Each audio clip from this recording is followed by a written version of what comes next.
Hello, and welcome to my video lecture, by which you can understand underlying mechanics of social problems. This time, we would like to discuss a serial killer case that happened in Japan that is bustling this small nation of Japan. My name is Dr. Samurai. I am a professor specializing in international social pathology and also an active prison counselor for 20-year experience. And also one time Nobel Peace Prize official honorable guest. As usual, in the former half, I would like to provide you with the general information, and in the latter half, I would like to get into deep analysis of this case. Okay, let's start. It happened 2019, but since the offender was arrested a few weeks ago, it is now bustling the whole nation. What happened? It is like this. In 2019, in Ibaraki Prefecture, which is 1 hour north of Tokyo, there's this isolated house surrounded by thick woods, and their parents were both stabbed to death, and the 13-year-old second son was injured severely, and 11-year-old second daughter was also received a light injury while she was sprayed by pepper gas. Interesting thing is, at that time, the oldest daughter, who is a university student away from home, by accident came back and was asleep on the first floor, but perpetrator seemed not to notice the oldest daughter was sleeping on the first floor. So she did not receive any injury or any attacks. But because of this bizarre and atrocious incident, this perpetrator, 26-year-old Yoshiyuki Okaniwa, his facial expressions, especially his ice-cold eyes at TV cameras, stirred the fear in the public of Japanese society. I would like to provide you with a brief profile of this perpetrator, Yoshiyuki. When he was in elementary school, he was just a normal kid playing with his friends, but he gradually became quieter as he entered junior high school. You have heard of McDonald's triads, right? Wetting bed, animal abuse, and arson. He met with the animal abuses and also arson, two of them. It is said that if a child meet with the two conditions of these three, it is highly likely that he would develop into a someone who would commit serial violent crimes by FBI.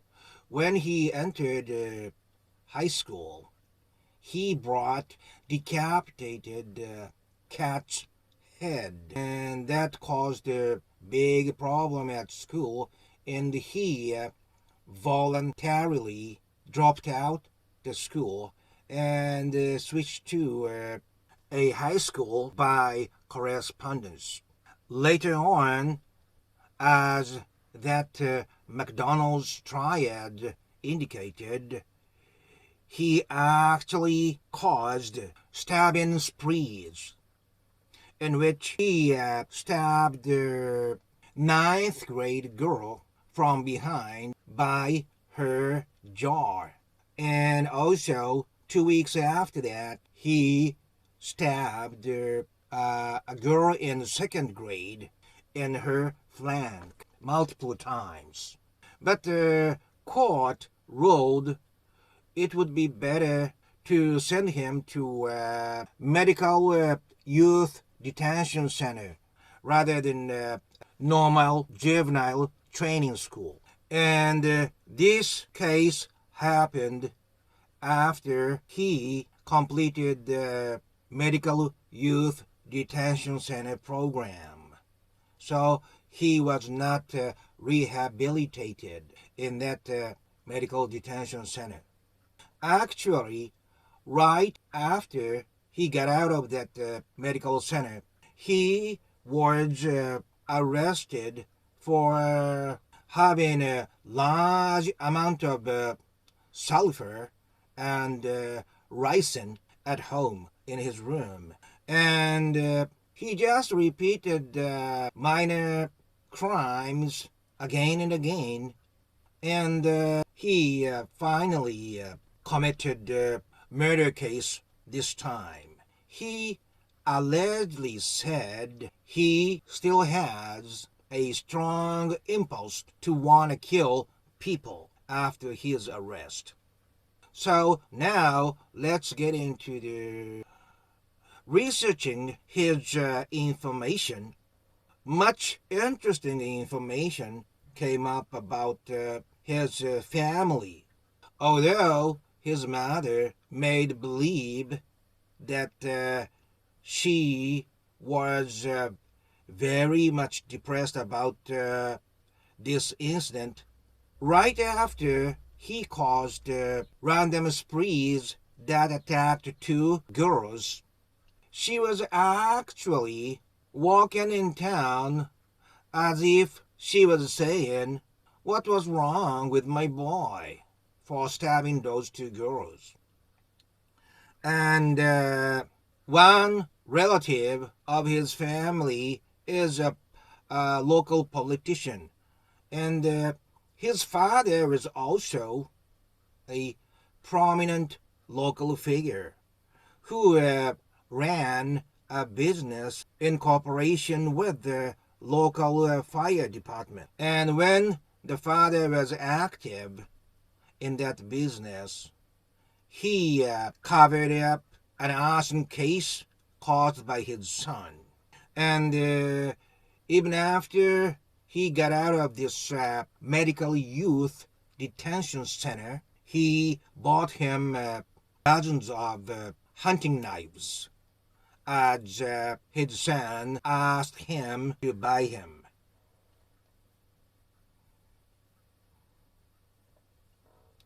And his father also allegedly said regarding the home investigation about dangerous substances, I mean that sulfur and ricin, he was complaining that police are making too big a deal out of this stuff his son was hiding in his room. So his parents seem to be the ones who actually don't care much about those crimes his son actually committed.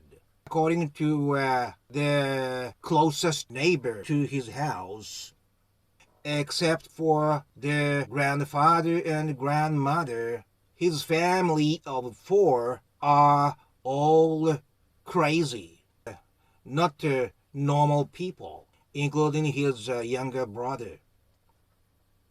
And here comes my analysis. In general, prominent figures in local community and those who are known to be very active in local community activities, they tend to have two faces. Outside face is very friendly and cooperative and active for social good. But once they are inside, their own family, they could become very controlling and oppressive on his family members. It is well known that police officers and teachers and politicians and doctors and so on have aggressive tendencies and very oppressive tendencies toward his family members. Of course, there are those who do not belong to this type. They also have to make their children successful and carry the same values as they do. And his mother was also said to be very ambitious in terms of educating his son, knowing that his first name was the name of his TV heroes, indicates there must have been much higher pressure on him in his family life. I'm talking about Yoshiyuki. You are familiar with the term psychopath, right? Its first authority is Dr. Hervey Cleckley, and he wrote a book, Mask of Sanity. This thick book depicts details of what was happening with his psychopathic patients. Simply speaking, those homes which produced the psychopath seem to have constant pressure on their children without direct emotional communication, especially during their early years, like infancy. In Yoshiyuki's house, he was actually taken care of by his grandmother. So he was allegedly said to be grandma's boy, which means his parents didn't actually face Yoshiyuki and Yoshiyuki's emotional growth, especially when it happens first 3 years of life. That's the critical period in which brain synapses are connected. So when the infant didn't have right input to become normal human beings, those synapses are not connected. In those families where there's not enough emotional communications, they also often have higher control on family members.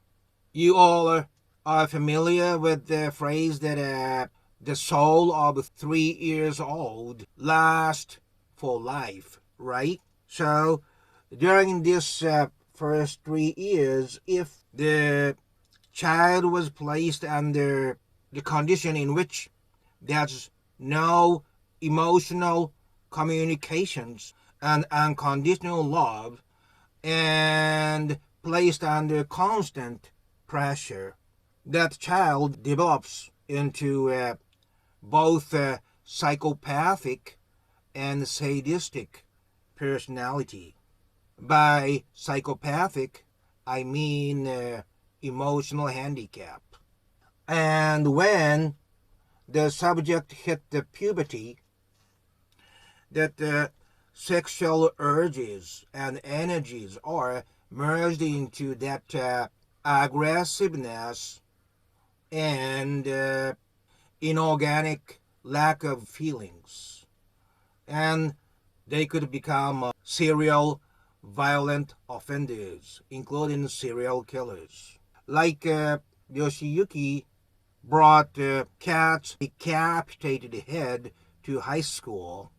These type of individuals usually get to know they are not normal. So they choose to be away from general populations and choose to be alone. It rings a bell that as he entered the junior high school, he gradually became a quiet person, right? But there was another aspect that is still making the public wondering why, which is he attacked a house which was 30 kilometers away from his own home, even crossing the prefectural line. And he did not even have driver's license. He was always riding a bicycles. I mean, cycling was his hobby. So how can we explain this distance between his home and their family's home, where both parents were killed and two kids were severely injured? This point is not at this moment clearly explained by Yoshiyuki himself. But there's a high possibility that there was some kind of contacts between Yoshiyuki and some of the members of the family, even if the family member didn't notice themselves. And from his cell phone, the police found multiple pictures of his family house taken in advance. So there's also a possibility that while he was cycling, he happened to come across this isolated house which seemed perfect for him to commit murder, which was deeply into his impulse. So he took pictures, and when he was ready, he acted out. There's that possibility too. Or there's another possibility that Yoshiyuki was actually prowling for the ideal target, riding on his bicycle. It is said median distance between the perpetrator's home and the victim's crime site is 22 kilometers. Being that's a median number, 30 kilometers is pretty much possible. And those who ride bikes, it's not unusual that they cover 30 kilometers a day, especially when they are riding sports type bikes. You all remember the Night Stalker case by Richard Ramirez, right? I was in correspondence with him for about 3 or 4 years. And he let me know that his most favorite song was Night Prowler. And he was always playing that music in his car. He took off after the sun sets and driving freeways, and randomly got off of the freeway to a new unknown residential areas. He parked his car there and keep looking for houses with the doors unlocked or windows being open. Once he was in, he raped, he tortured, and he killed. He opened up victim's torso, and one time he tried to get the heart out of the torso. But recognizing he couldn't because of this ribs covering the heart, he removed the victim's eye instead and took off. Looks like it will take time for Yoshiyuki to speak out about why he assaulted the house, which was 30 kilometers away. But I would like you to remember, abuse and neglect happens in a closed box where constant pressure without emotional communications and unconditional love could produce a person which could be of danger to the society. If you like this kind of story, please click that red Dr. Samlay logos that shows up last 15 seconds or so. And up until next time, please have a peaceful and wonderful time. Okay? Bye bye now.